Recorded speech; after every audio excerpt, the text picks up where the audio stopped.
Hey again, it's me, Bethany Mann, here at Rosebud Indian Reservation. So, if you've never been to a reservation, which I'd never been when I was your age, what do you think life might be like here for the Native Americans who live here? Do you think they still live in teepees?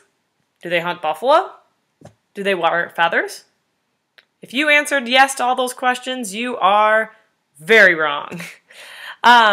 Today, if you come to Rosebud Indian Reservation, you'll see people living in houses in small towns or communities. You'll see rolling hills all around. You'll see people walk into the grocery store to buy their food. You'll see people wearing clothes just like you and me, maybe jeans and a t-shirt. Every once in a while, people might dress up in one of those headdresses you see on TV or a special dress for a powwow, which is a celebration of Native American culture and way of life. But most of the time, you're just going to see people that look pretty much like you and me. But one thing that is hard about the reservation is that life can be really rough for people. Why is that? Well, a long time ago, when white people first came to the country, they started forcing the native people, the Native Americans, to move onto small areas of land that weren't much good for anything. For example, the white people came and said, "Hey, we want to build a farm here," but that's where the native people lived. And so since the white people had guns and were able to had more power, they said, "Hey, native people, even though you live here, we're going to make you move and go somewhere where there's not really good land for farming and it's not really good land to find food." So the white people forced these native people onto plots of land called reservations. The white people also made the native people stop living the life way they were used to.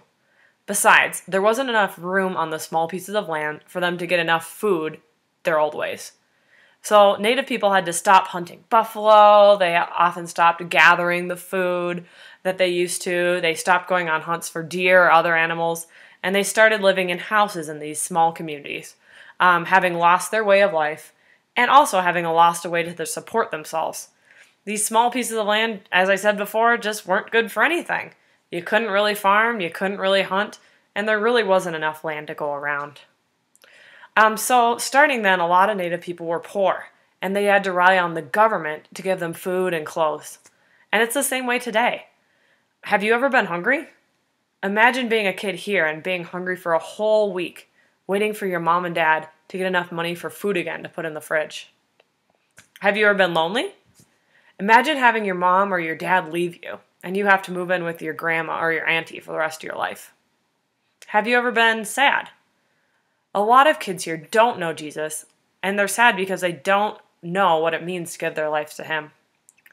Now, that's not what it's like for every single kid here. There's some kids that are a little well off and live good lives, and there's a lot of good families, but there's a lot of kids that do live really hard lives and often don't have enough to eat and don't have someone to watch after them. So there's a way that you and I can help. I'm still learning, but I'm trying to help Native kids who need to know Jesus and need to have someone in their life that really cares about them and wants to help them.